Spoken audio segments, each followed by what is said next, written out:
जोहार साथियों, सांस्कृतिक बदलावों के ऐसे वीडियोस के लिए चैनल को सब्सक्राइब करें, लाइक, शेयर और कमेंट करें।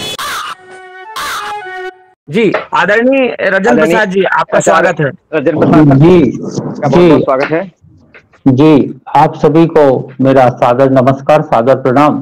मैं आचार्य रजन प्रसाद पटेल मध्य प्रदेश दमोह से हूँ और आज भी मैं प्रारंभ से जुड़ गया था और सुन भी रहा था, तो बड़ा अच्छा लग रहा था कि लोगों में जागरूकता है। वैसे हमारे ग्रुप का नाम है प्रशिक्षण है, लेकिन उसका शायद मुझे लगता है उसके पहले जो हम लोगों ने साइलेंट रखा है उसका उद्देश्य जागरूक और उसके बाद प्रशिक्षण है।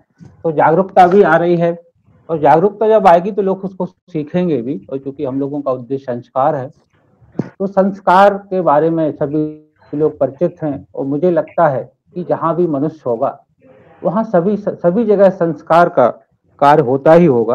और संस्कार का मतलब सिर्फ इतना नहीं होता है कि किसी को मंत्रों से या किसी पर्टिकुलर एक विधा से उसको कुछ सिखाया जाए, वो संस्कार नहीं होता है। संस्कार का मतलब होता है कोई भी व्यक्ति, कोई भी बच्चा जब उस क्षेत्र में आता है, आगे बढ़ता है, तो उससे जो समझदार लोग होते हैं उस क्षेत्र संबंधी कुछ ज्ञान देते हैं ताकि वो उसको भविष्य में काम आए, उसे संस्कारक कहते हैं। अभी सचिन पटेल सर को मैं सुन रहा था, शिक्षक हैं, आपका विद्यालय भी है, तो आप बोल रहे थे कि मैं पेरेंट मीटिंग में हूँ, तो मुझे सुन के उसकी एक नई चीज मुझे क्लिक की दिमाग में, ये पेरेंट मीटिंग क्यों की जाती है। आप तो विद्यालय का मतलब होता है बच्चों को पढ़ाना, तो मुझे लगा कि विद्यालय में बच्चों को पढ़ाया जाता है, बच्चों को संस्कारित किया जाता है, अलग अलग क्षेत्र में बच्चे जाते हैं, लेकिन कभी कभी उन्हीं बच्चों में प्रॉब्लम आती है या प्रोग्रेस में कमी आती है, तो पेरेंट्स को बुलाया जाता है, उनके मदर फादर को भी बुलाया जाता है और उनको भी शिक्षक संस्कारित करते हैं कि आपके बच्चे में इस विषय में कुछ कमी है, या तो वो उसमें बुद्धि तो है लेकिन चूंकि वो मुझे लगता आलस करता है, तो ये भी एक संस्कार का रूप है। तो संस्कार सिर्फ यही नहीं होता है, व्यक्ति को समय समय पर संस्कार होना पड़ता है। और ऐसा नहीं है हर व्यक्ति अपने आप में एक संस्कारक है। मैं अक्सर इसी शब्द का प्रयोग करता हूँ क्योंकि मुझे जो अनुभव आता है मैं उसी को बोलता हूँ। हर व्यक्ति इस दुनिया में संस्कारित है और वो दूसरे को संस्कारित करता है। तो चूंकि अब हमारा एक पर्टिकुलर विषयों पर बात चल रही है, जो हमारे जीवन में संस्कार होते हैं, जन्म संस्कार, या उसके बाद जो हमारे यदि सनातन के आधार पर करें तो 12, 15, 16, कहीं कहीं 32 संस्कारों का भी वर्णन है।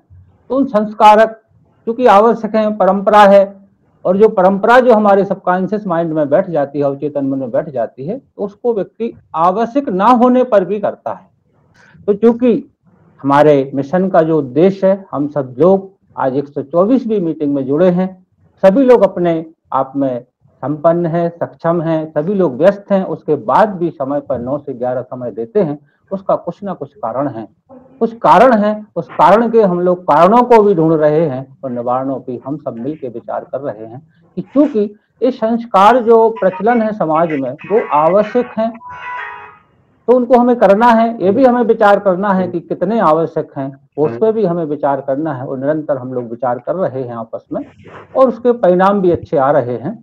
और उस पर बहुत सारे कारण निवारणों पर भी चर्चा चलती रहती है। अभी एक चर्चा आई कि हमारी समाज की, मतलब हमारी जो बच्ची है, उसने श्रीमद् भागवत का प्रयास किया, कुछ लोगों ने विरोध किया। तो ये विरोध करना, प्रयास करना कोई नई चीज नहीं है। इतिहास उठा के आप देखो, जितने भी विरोध, कोई ने भी एक कार्य कर रहा है, दूसरे ने उसका प्रयास किया, वहां विरोध हुआ है। उस विरोध का बहुत बड़ा उदाहरण आप युद्ध को भी ले सकते हो। एक राजा था, दूसरा राजा बनना चाह रहा है, उसने उसका विरोध किया। तो विरोध करना, प्रयास करना, एक व्यक्ति के द्वारा प्रयास करना, दूसरे व्यक्ति या दूसरे समाज या दूसरा देश के द्वारा विरोध करना, ये कोई नई चीज नहीं है। ये मानव प्रवृत्ति है, जब से मानव पैदा हुआ है और जब तक इस सृष्टि में मानव रहेगा, ये प्रयास और विरोध चलता ही रहेगा। लेकिन जो प्रयास करते हैं वही आगे बढ़ते हैं, तो विरोध को सहन करके उसके आगे प्रयास करते हैं, या तो वो पीछे चले जाते हैं, या युद्ध में है तो मर जाते हैं, या जीतते हैं तो फिर वो विजय प्राप्त करते हैं। और जब वो विजय प्राप्त करते हैं तो वो तो अपना नाम कमाते ही हैं, एवं उनको इतिहास उन्हीं को याद रखता है। इतिहास सामान्य लोगों को कभी याद नहीं रखता है। तो अब चूंकि हम फिर विषय पे आ जाते हैं, हमारा प्रयास है संस्कार क्योंकि हो रहे हैं, तो पहले इस विषय पे दिमाग क्यों नहीं लोगों ने लगाया? क्योंकि पहले निरक्षर लोग थे, वो संस्कार पहले जब निरक्षर ही लोग थे तो ये प्रश्न आ ही नहीं सकता है, क्योंकि जब व्यक्ति में कुछ ज्ञान आता है तभी तो उसमें कुछ जानने की प्रवृत्ति होती है। तो जब क्योंकि ये बार बार हम लोगों के दिमाग में आता है, सभी के दिमाग में आता है कि एक पर्टिकुलर एक वर्ग का उस पर एक अधिकार है, तो वही से पहले वो पढ़े लिखे थे, अब आप पढ़े लिखे हैं, तो जब हमारे समाज में या हमारे जो भी वर्ग है, ओबीसी है, एससी एसटी है, सभी लोग हैं, आप जैसे हमारे पूर्वजों में इतनी जागरूकता आई कि मैं नहीं पढ़ पाया, अपने बच्चों को पढ़ाएं, तो उन्होंने पढ़ाने का प्रयास किया, और क्रमशः इसको देखते जाएं तो सभी क्षेत्रों में सभी समाज के लोग निरंतर आगे बढ़ रहे हैं। मैं दमोह जिले से आता हूँ, मध्य प्रदेश दमोह जिले से, और कुछ समय पहले यहाँ पर, मैं वैसे समाज पे कम बोलता हूँ, मानव समाज पे बात करता हूँ, लेकिन क्योंकि एक उदाहरण देना पड़ता है, तो आज से करीब 25 से 30 वर्ष पहले दमोह जिले में एक भी डॉक्टर नहीं था कुर्मी समाज का। आज दमोह जिले में ही मात्र करीब 40 डॉक्टर हैं, मेडिकल भी हैं, मतलब जो डॉक्टर की कल्पना नहीं कर सकते थे, आज 40 डॉक्टर हैं, और प्रत्येक वर्ष दमोह जिले से, मैं उसका अनुमान नहीं दे सकता, फिर भी 10-15 बच्चे तो मैं MBBS में निकलते ही हैं। कहने का मतलब सार यही है। तो एक डॉक्टर का मैंने उदाहरण दिया है, इस प्रकार सभी क्षेत्रों में हम आगे बढ़ रहे हैं, जो एक बहुत अच्छा प्रयास है। उस प्रयास में जो मल्टीप्लाई हो रहे हैं वो भी बहुत अच्छी चीज है, लेकिन एक जो क्षेत्र है वो ऐसा क्षेत्र है जो दिल से भी जुड़ा है और मन से भी जुड़ा है, धन से भी जुड़ा है, और सबसे बड़ी बात है सम्मान से जुड़ा है। प्रत्येक मनुष्य भिखारी से लेके राजा तक सिर्फ 2 चीजों के लिए जीवन में जीता है, मुख्य 2 चीजें, एक उसके रहने खाने की व्यवस्था हो और दूसरा उसका सम्मान हो। कोई भी व्यक्ति प्रयास कर रहा हो, चाहे शिक्षा में हो, चाहे संगीत में हो, चाहे आर्मी में हो, तो कहीं ना कहीं उसका एक रहने खाने की व्यवस्था, भौतिक व्यवस्था, दूसरा उसका सम्मान। तो ये एक संस्कार में थोड़ा सा अलग टाइप का विषय है कि संस्कार जो करता है उसको सम्मान सबसे अधिक मिलता है, और ये परंपरा चली आई तो अभी भी बनी हुई है। तो हम क्यों ना इसको प्रयास करें कि ताकि जब हम सभी क्षेत्रों में आगे बढ़ चुके हैं तो इस क्षेत्र में हम क्यों पीछे रहें। और चूंकि आवश्यक है, यदि आवश्यक नहीं है तो उसको अलग कर दो। तो चूंकि आवश्यक इसलिए क्योंकि वो परंपरा है, कुछ परंपराएं बंद कर भी नहीं सकते। तो ये हमारा एक विषय है। और एक बीच में एक मैं बात अवश्य रखना चाहूंगा, क्योंकि मैं तो सभी धर्मों से हूँ, मेरी पुस्तक ही 15 में निकली थी, विश्व भू धर्म पर लिखी थी, सभी धर्मों पर लिखी, क्योंकि उदाहरण में देना चाहता हूँ। मैं चूंकि वैदिक पर काम करता हूँ, तो अभी मेरे को करीब 6 दिन पहले मेरे मित्र का एक फोन आया कि हमारी पत्नी का देहावसान हो गया है, आपको गरुड़ पुराण करना है। पहले मैंने उसी तरीके मेरी जवाब दिया, मैंने देखिए गरुड़ पुराण की जरूरत नहीं है, इसमें ऐसा कुछ भी नहीं है कि जो करने सुनने लायक हो, और जो 13वें दिन होगा पूजा अच्छे से कर दूंगा, चिंता मत करें। लेकिन बोले नहीं, आप नहीं करेंगे तो कोई और करेगा। तो मैंने देखा अक्सर कि हमें बहुत सा ज्ञान समाज से मिलता है, जरूरी नहीं कि आप किसी विषय के कितने बड़े ज्ञानी हो जाएं, लेकिन जो अनुभव है जब आप सीखते रहते हैं समाज से मिलता है। मुझे वहाँ एक अनुभव मिला कि यदि मैं नहीं जाऊंगा तो कोई और करेगा, और यदि मैं आज नहीं गया तो हो सकता है अवसर मुझे 1 साल और ना मिले और मैं 1 साल पीछे चला जाऊँ। और 1 साल यदि आज मैं कर देता हूँ तो इससे जो भी एक सकारात्मकता समाज में आएगी, उसके हमें कितने फायदे मिलेंगे वो हमें जरूरी नहीं है, तो मिलेंगे अवश्य। गया, मैंने 5 दिन प्रयास किया और बिल्कुल जो पूर्ण है उसी को मैंने समझाया। माताएं बहनें सबसे अधिक मात्रा में आई थी, एक शब्द को समझाने का प्रयास किया, उसका सार मैं आपको बताना चाहता हूँ। और अभी जब मैं अंतिम अध्याय सुना रहा तो उसमें स्पष्ट बड़े अच्छे शब्दों का प्रयोग किया कि कोई भी व्यक्ति भूखे रहने से भगवान प्रसन्न नहीं होते हैं। आपको अच्छे कर्म करना है, आपको प्रकृति का ध्यान देना है, आपको पेड़ों का ध्यान देना है, आपको पक्षियों को ध्यान देना है, आपको गर्मियों में जानवरों को जल पिलाना है, और यदि कोई भूखा आ जाता है, असहाय है, उसको आपको भोजन करवाना है। यही दुनिया का सबसे बड़ा पुण्य कार्य है। इस चीज को मैंने 2 बार सुना है। और यदि आप अहंकारवश किसी को अपना पूरी सर्व संपत्ति भी दान कर देते हैं, उसका आपको कोई पुण्य नहीं मिलेगा। इसलिए सबसे पहले आप मनुष्य बनिए, और मनुष्य बनने के साथ साथ आपको जो समाज है, उससे मनुष्य समाज नहीं, ये जो प्रकृति है जिसके आप भोजन लेते हो, आप किसान हो, आपके लिए खेत भी भगवान है, आपके लिए जो पेड़ हैं वो हैं, उन्हीं से पहले सभी हमारे जो बैलगाड़ी वगैरह बनती थी, उस सब का आपको ध्यान रखना है। आपके लिए पक्षी भी, पक्षियों का ध्यान रखना है, आपको जमीन का भी ध्यान रखना है, आपको नदी का भी ध्यान रखना है, उसे आप पवित्र नहीं करना है, उसको कुएं का ध्यान रखना है, उनको आपको अपवित्र नहीं करना, क्योंकि वो जल है, वो आपको जीवन देता है। इस चीजों को मैं सुनाता रहा 5 दिन। तो वो जो बाद में मेरे को रिपोर्टिंग प्राप्त हुई, तो ऐसा मतलब उन माताओं बहनों में कुछ लोग पढ़ी लिखी थी, कुछ लोग मध्यम थी, कुछ वृद्ध थी। तो सबको मालूम है वृद्ध माताएं बहनें जो हमारे समाज से हैं या गांव में हैं, अधिकांश निरक्षर होती हैं। तो सबकी यही रिपोर्टिंग आई कि ये पंडित जी कहाँ से आए थे। इन्होंने तो एक एक बात को खोल के रख दिया कि ये तो सबसे ज्यादा कर्म ही महत्वपूर्ण है। तो बड़ी अच्छी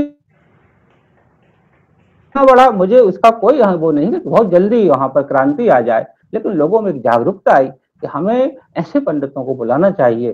और दूसरी चीज, मैंने उनको वहां से मैं कोई पैसा भी नहीं लेके आता हूँ, बोले अरे पंडित जी विचित्र हैं। तीसरी चीज, वहां की और एक जो प्रतिक्रिया आई तीसरे दिन ही है, क्योंकि पहले दिन मेरे को भोजन रखा तो मैंने भोजन किया। दूसरे दिन मैंने पहले दिन ही मैंने बोल दिया कि मैं पूड़ी नहीं खाता हूँ, मैं रोटी ही खाता हूँ। तो जैसे ही मैंने रोटी खाना किया, प्रारंभ किया, तो उनके जो चूंकि छोटे भाई हैं वो डॉक्टर हैं, तो उनकी आंखों में आंसू आ गए। बोले आचार्य जी आप हमारे गुरु हैं, क्योंकि मैंने उनको पढ़ाया भी था बहुत पहले। बोले आज हम लोगों को एक शिक्षा मिल गई, यदि मैंने किसी पंडित को बुलाया होता तो वो हम लोगों के साथ ऐसा व्यवहार करता कि हम लोगों को छूने भी नहीं देता, पानी भी नहीं पीता, बाकायदा फीस तो पूरी ले जाता। उस समय जो आत्मीय कष्ट हम लोगों को होता वो तो हम लोग व्यक्त भी नहीं कर सकते। और आज आप आते हैं, आधा सामान तो पूजा का आप समूह से लेके आ जाते हैं और उसको आप स्वयं तैयारी करते हैं, बाकायदा आपको जो भी भोजन रख दें। कभी मैंने भरत रोटी खाई, क्योंकि उस समय बनता भी है, सादा भोजन बनता है। तो मैंने उनसे यही कहा कि जो आपके घर में बनेगा वही मैं भोजन करूंगा। तो एक तरफ हो सकता है पीछे कुछ लोगों ने उस पर प्रतिक्रियाएं दी हो कि आपने ब्राह्मण से क्यों नहीं करवाया, मुझे उसकी कोई चिंता नहीं है, क्योंकि बोलते बुराई सबकी होती है। लेकिन उस परिवार की जो खुशी थी, आत्मिक खुशी थी, और जो महिलाएं जो सुन रही थी उनको अच्छा लग रहा था। ये पंडित जो देखो यहाँ पर खाना भी खाते हैं और प्रेम से खाते हैं और सभी को अच्छा मार्गदर्शन देके गए हैं। उसमें एक जगह और आया था कि आप यदि व्रत किए हैं, यदि परिवार में कोई बीमार हो जाता है, यदि आपको व्रत खंडन की आवश्यकता पड़ जाए तो पहले परिवार का ध्यान दीजिए और अपने व्रत को खंडित कर दीजिए। मैंने उनको यही बताया कि अब नवरात्र आने वाली हैं, यदि आपका व्रत होता है तो कृपया करके इस बात पर ध्यान रखना। ये मैं नहीं बोल रहा हूँ, मेरी बात को मत मानना, मैं तो छोटा व्यक्ति हूँ। जब आपके गरुड़ पुराण में लिखा है, यदि आपको फिर भी विश्वास नहीं तो मैं आपको दान कर दूंगा, आप खरीद लीजिएगा। अब मैं PDF भेज दूंगा और एक नहीं 4 प्रकार के गरुड़ पुराण भेज दूंगा। यदि आप व्रत किए हैं, और गरुड़ पुराण में ही लिखा है ये, यदि आप व्रत किए हैं और दोपहर में आपको BP लो की शिकायत आती है, महिलाओं में अधिकांश आती है, BP लो की शिकायत आती है, आप उस समय व्रत को त्याग कर दीजिए, अपना भोजन लीजिए और दवा को लीजिए। तो मैंने वहां फिर उनको देखिए, फिर यहाँ पुराण कहता है कि यदि आप बीमार होते हैं तो इस चक्कर में मत रहिए कि आप यदि दिन भर बीच में कुछ खाना खा लिया तो भगवान ऊपर से नाराज हो जाएंगे और आपके लिए GST टाइप का कोई बिल काट देंगे। ऐसा कुछ भी नहीं है। सबसे पहले आपको स्वयं को स्वस्थ रहना, अपने को प्रसन्न रहना ही दुनिया का, और दूसरों को प्रसन्नता दान करना ही इस शास्त्रों का है। मुझे लगता है इस प्रकार का ज्ञान दुनिया के समस्त धर्मों में दिया गया है, लेकिन संस्कारकों के द्वारा वो संस्कारक किसी भी का हो सकता है, वो भी वहां पर जब उसको स्वार्थ आता है तो इन चीजों को वो दबा ले जाता है। एवं जो फाइनेंशियल चीजें आती हैं, इसमें ये दान होना चाहिए, ये दान होना चाहिए, ये दान, वो भी गरुड़ पुराण में लिखा है, वो भी मैंने सुनाया। लेकिन उसमें ये लिखा, उसमें एक जगह आया था कि पंडित के लिए आपको पलंग भी देना चाहिए, आपके लिए ये छाता भी, जूता भी, वगैरह वगैरह, ग्रस्त की सब चीजें देना चाहिए। लेकिन वहां पर तुरंत एक जगह आ गया कि यदि किसी महिला की मृत्यु हुई है तो महिला से संबंधित आपको दान देना चाहिए। उधर तुरंत में उसको डाइवर्ट किया मैंने। देखिए मैंने कि मैं वो वाला पंडित नहीं हूं, लेकिन आपको इतनी महिलाओं के सामने एवं जितने लोग बैठे हैं और आपकी जो पत्नी की आत्मा यहाँ पर वो है, उनके सामने आपको एक शपथ लेना होगी कि आने वाले समय में गांव की जो गरीब, सबसे गरीब परिवार हो और जिससे आपका कोई स्वार्थ ना हो, क्योंकि पटेल समाज के हो, आपके यहाँ जो काम करने वाला है उसकी आप मदद करो, लेकिन जिससे आपका कोई स्वार्थ ना हो। और ये जो मैं आज बोल के जा रहा हूँ कि सौभाग्यवती महिला की मृत्यु के बाद जो पूरा दान किया जाता है, वो आपको उस गरीब की बच्ची की शादी के समय आपको दान करना होगा और मेरे सामने आपको संकल्प करना होगा। तो उन्होंने हाथ जोड़ दिए, उन्होंने बोला कि मैं आपकी बात को सदैव याद रखूंगा और मेरे को इस चीज को भी ध्यान रखूंगा कि जिससे मेरा वास्तव में कोई स्वार्थ नहीं होगा, उस बच्ची की शादी के समय एक क्या मैं प्रयास करूंगा कि अधिकांश बच्चियों की शादी में जो, क्योंकि अब मेरी पत्नी जो है एक्सपायर हो गई है, अब मेरा तो साथ छूट गया है, लेकिन यदि वो जीवित रहती तो मैं उनके लिए तो ये सब करता ही। तो मैं प्रयास करूंगा कि आने वाले समय में या जहां में यथा बोलते ना, यथा जितनी भी आपकी जितनी भी मेरी सामर्थ्य है, मेरी सामर्थ्य भी नहीं देखना है, आपको अपना भाव भी देखना है। सामर्थ्य तो आपको जितना आपका दिल करे, मैं आपसे कोई भी बात ऐसी कोई बात बोल के नहीं जाऊंगा कि आपको इतना ही देना है, जो आपकी इच्छा हो। कहीं 100 रुपए दे देना, तो कभी 1000 दे देना, तो कभी 10,000 दे देना। ये पुराण कहता है, मैं नहीं कहता। ये पुराण की ही बात को मैंने वहां पर बताया। हाँ, बात वहीं जहां से प्रारंभ हुई थी वहीं हम फिर आ जाएंगे, क्योंकि हमें सेंट्रलाइजेशन की भी, केंद्रीकरण की पे भी विचार करना है कि यह प्रयास हमें करना है। दूसरी चीज, इस प्रयास के लिए हमें कल नहीं, बोलते ना कि जो काल करें सो आज कर, आज करें सो आज करें सो अब, और पल में प्रलय होगी बहुर करेगा कब। इसलिए मैं बार बार यही बात करता हूं कि कृपया करके इस पर विचार तो खूब हो गया है, लेकिन इस पर प्रयास करें। और दूसरों को इससे फायदा वही होता है कि आप स्वयं उसके यहाँ जाएंगे, उसका कार्य करेंगे, तो उससे आपको दुआएं मिलेंगी, सम्मान भी मिलेगा और 2 पैसा भी मिलेगा। और यदि आप समर्थ हैं, यदि आप वास्तव में समर्थ हैं, तो आप बिल्कुल कोई बात नहीं, आप पैसा मत लीजिए। और यदि आप इतने भी समर्थ हैं कि किसी बच्ची की शादी करवाएं, और यदि उस शादी में भी आप कुछ दान करके आए, तो फिर तो आप इंसान ही नहीं है, फिर तो वही आप देवता हो जाएंगे। और मैंने देखा है ज्यादा प्रवचन से कुछ नहीं होता है, ज्यादा अपन भी स्वयं जब करते हैं तो उसको व्यक्ति फॉलो बहुत करते हैं। मैं चूंकि एक्यूप्रेशर डॉक्टर हूँ, डॉक्टर तो नहीं बोलते थे, अब चूंकि डॉक्टर बनने लगे, इसमें मेरा बच्चा बन रहा है, तो मेरे पास बहुत महिलाएं आती थी, मेरा बच्चा ये नहीं करता है, मेरा बच्चा ये नहीं करता है, मैंने उनसे बोला कि बच्चे को आप प्रातः दी, उसको डाइजेशन ठीक नहीं तो उसको खिचड़ी खिलाइए। तो फिर वो 1 महीने बाद मिले, बच्चा तो मानते नहीं, खिचड़ी खाता ही नहीं है वो। मैंने एक काम करिए, आप खिचड़ी खाना चालू कर दिए, प्रारंभ सुबह का नाश्ता खिचड़ी बनाइए, और खिचड़ी खाने से कोई नुकसान नहीं होगा, ये मेरी गारंटी है। 1 सप्ताह पूरे परिवार ने खिचड़ी खाई, तो बच्चे ने भी खिचड़ी खाना चालू कर दिया। बच्चे या जो भी जूनियर जिसे हम बोल सकते हैं, वो फॉलोवर होते हैं। जैसे एक हमारे यहाँ वो आया है कि महाजनों यो बताए सापन था। जो सीनियर होगा, जो महाजन का शब्द यहाँ पर आया है, जो उच्च पुरुष होते हैं, सम्मानीय पुरुष होते हैं, वो जिस रास्ते से जाते हैं वह रास्ता बन जाता है। हमारे पूर्वज जिस रास्ते से गए, तो हम लोगों भी वहीं चले जा रहे थे, लेकिन चूंकि बीच में शिक्षा आ गई, हम लोगों को जागरण आ गया, तो अब हम लोगों को ये लगा कि ये पंथ तो हमसे हम बना सकते हैं, हम दूसरे के पंथ पर क्यों चलें। पहले क्या होता था ना, बस से जाते थे, टिकट लेते थे, लेकिन जब चूंकि आप समर्थ हो गए हो, तो भाई अपनी या तो साइकिल ली पहले हम लोगों ने, फिर मोटरसाइकिल ली, फिर बस लेना चालू किया, हम लोग बस भी चलाते हैं। तो अब चूंकि समर्थ है इस क्षेत्र में, तो क्यों ना हम अपनों स्वयं सीखें और अपनों को सीखने के लिए प्रेरित भी करें। मैंने वहां यही बोल के आया था कि एक काम करना, 2-3 बार मेरा गौरव पुराण करवा लेना, फिर आपको जरूरत नहीं पड़ेगी। बोले हाँ ये बात तो सही है आपने जो, अच्छा हाँ उस व्यक्ति में भूल ही गया कि मतलब जो परंपराएं होती हैं किसी को आज तक पता नहीं है। मैं कभी ये नहीं बोलता कि आप काम को बंद कर दो, उसको बड़े सरल और सहज तरीके से कीजिए। तो मृत्यु होने से पूर्व दाह संस्कार के समय 10 दिन तक 13 दिन तक क्या किया जाता है, बिल्कुल सरल सहज तरीके से वो मैंने पूरा सुनाया। और मैंने नहीं सुनाया, वो पुराण में लिखा था, तो उनकी समझ में आ गया। बोली अब तो जरूरत ही नहीं पड़ेगी। बोली हाँ अभी तो पड़ेगी, लेकिन 3 बार मुझे बुला लो और बड़े ध्यान से सुनो, तो बहुत सारे संस्कारक तैयार हो जाएंगे। यहाँ मैं 2 बातों पर बोलना चाहूंगी। कोई भी संस्कार जहाँ चल रहा है, एकाएक हम उस पर एकदम एक्शन ना लें, ये गलत है, ये सही है, ये मुझे बड़ा अजीब सा लगता है जब कोई बोल देता है। पहले आप उसको समझो। मैंने जहां तक सुना है, मैंने बहुत कम पढ़ा है कि भगवान बुद्ध के बारे में। भगवान बुद्ध जब किसी भी गाँव में जाते थे तो बोलते तो थे, लेकिन वो सुनते ज्यादा थे, सुनते थे। जैसे डॉक्टर भी होता है, पहले वो सुनेगा नहीं, यदि मरीज को सीधा दवाई देना चालू कर दे तो मुझे लगता है तो मामला गड़बड़ हो जाएगा। तो हमें पहले समाज को समझना है, और समाज की सबसे महत्वपूर्ण बात की हर व्यक्ति इस चीज से पीड़ित है, लेकिन वो एक्शन कैसे ले, एक्शन कौन लेगा, एक्शन कब होगा, कैसे होगा, उसके लिए हमें आगे आना पड़ेगा।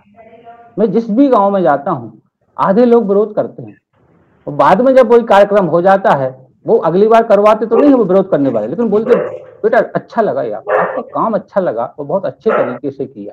अर्थात ये धीरे धीरे लोगों को ये लग रहा है कि हमारे लोग भी कर सकते हैं। एक समय वो भी आएगा कि जो हमारा विरोध कर रहे हैं वो भी करेंगे। ये मानव का स्वभाव है, ये कोई कुर्मी समाज या वो भी एसटी का स्वभाव नहीं, सबका स्वभाव है ये। धीरे वो उस चीज को सीख जाता है।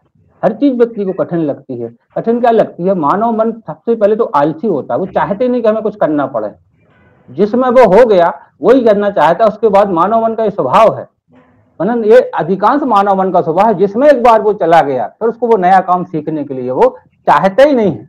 एक बार इंजीनियर बन गया तो डॉक्टर के बारे में नहीं सोचता है, तो मेडिकल को नहीं पढ़ेगा। यदि वो डॉक्टर बन गया तो फिर वो एस्ट्रोनॉमी के बारे में नहीं सोचेगा। ये मानो कि वो लिमिटेशंस होते हैं, लेकिन इस लिमिटेशन से हमें थोड़ा बाहर निकलना होगा। हमें थोड़ा सा बाहर हर चीज पे सोचना होगा।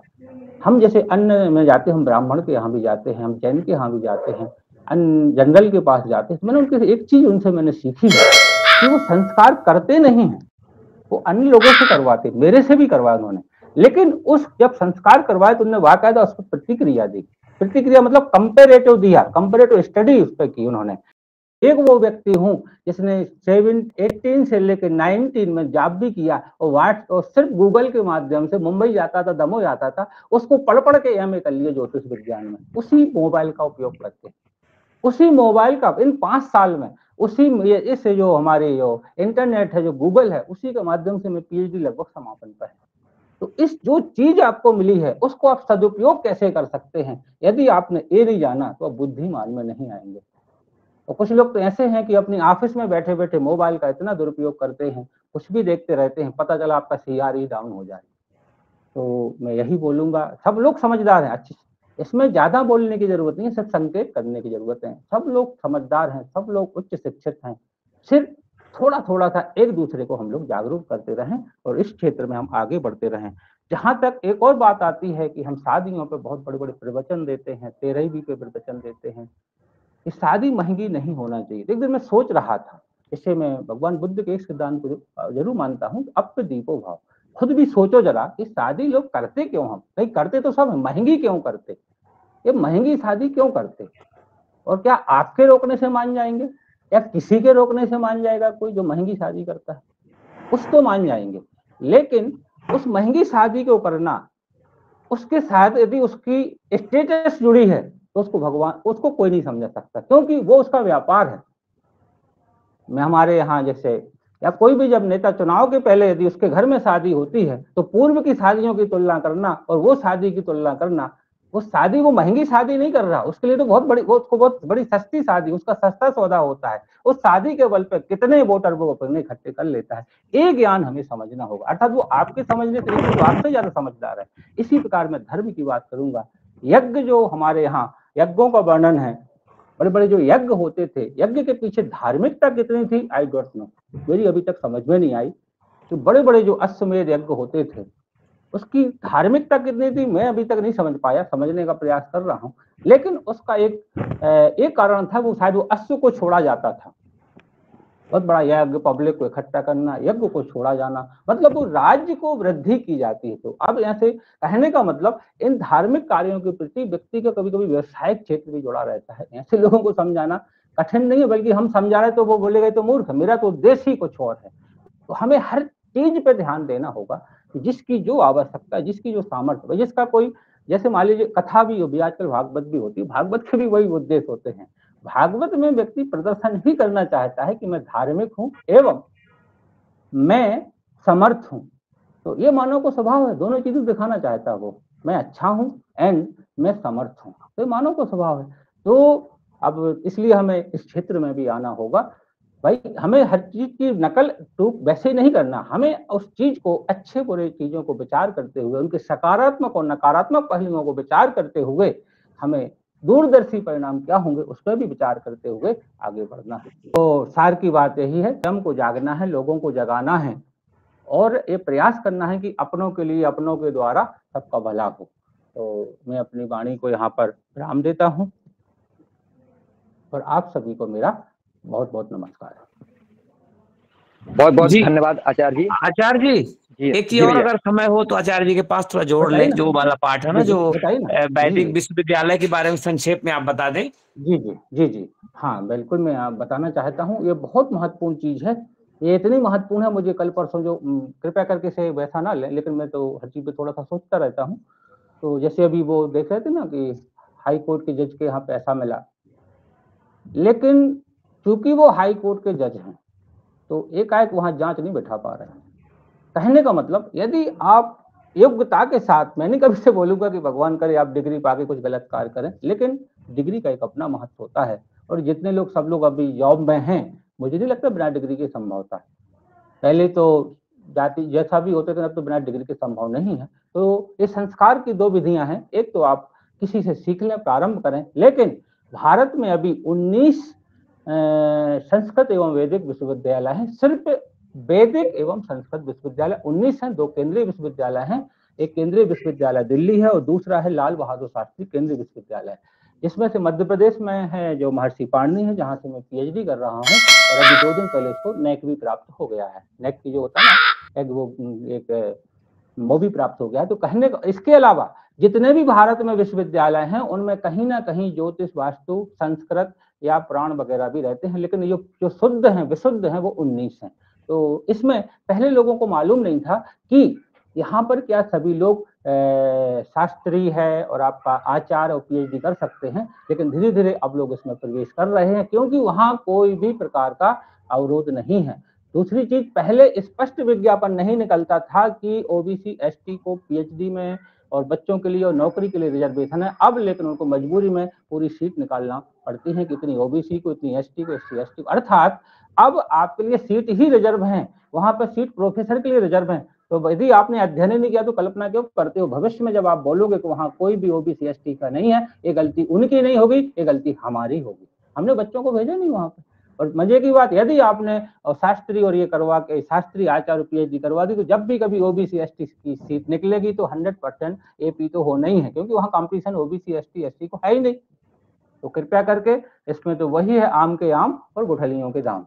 तो इस पर दिमाग लगाएं। और हाँ, तीसरी चीज, यदि आप ये मानते कि मैं तो रिटायर्ड हो गया हूँ, अब तो मैं कोई पार्टी का सदस्यता ले लूंगा, यही करते हैं लोग, या समाज के सदस्य बन जाते हैं। 2 काम बहुत अच्छे होगा आजकल पढ़े लिखे लोगों को, या तो वो कोई अपनी समाज के कोई अध्यक्ष वगैरह कुछ बन जाते हैं, या फिर वो क्या करते हैं, कोई पार्टी ज्वाइन कर लेते हैं। ये बुढ़ापे को चलाने का तरीका सोचा है लोगों ने, ठीक है। लेकिन आप इसको एक तीसरा मैं तरीका बता देता हूँ कि आप विश्वविद्यालय से कोर्स कर लीजिए, आप वहां से सर्टिफिकेट कर लीजिए, वहां से आप डिप्लोमा कर लीजिए, वहां से डिग्री करते हैं। मेरे साथ जो शर्मा जी हैं, रिटायर्ड हैं, उनकी बहू को 2 लाख मिलते हैं, लड़के को 2 लाख मिलते हैं, छोटे लड़के को 2 लाख मिलते हैं, बहू को भी 2 लाख।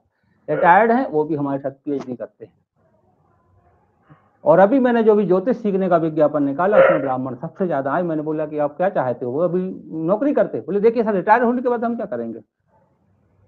तो हमारी आधे तो हम है ही संस्कारक, बाद आप पढ़ते रहेंगे तो हम हो जाएंगे। तो भाई किसी को हम क्रिटिसाइज ना करते हुए, हम 100 अप दीपो भाव हों, हम खुद के दीपक खुद बने और ज्यादा क्रिटिसाइज ना करें किसी को। ज्यादा बोलते ना, हमारी एक्यूप्रेशर में कहा, जो ज्यादा क्रिटिसाइज करता है ना, उसको एलर्जी का रोग हो जाता है। तो इस प्रकार के मानसिक और शारीरिक रोग से बचें। स्वनिर्भर, जो होता है ना, स्वनिर्भरता समाज को आगे बढ़ाने के लिए प्रयास करें। बहुत बहुत धन्यवाद।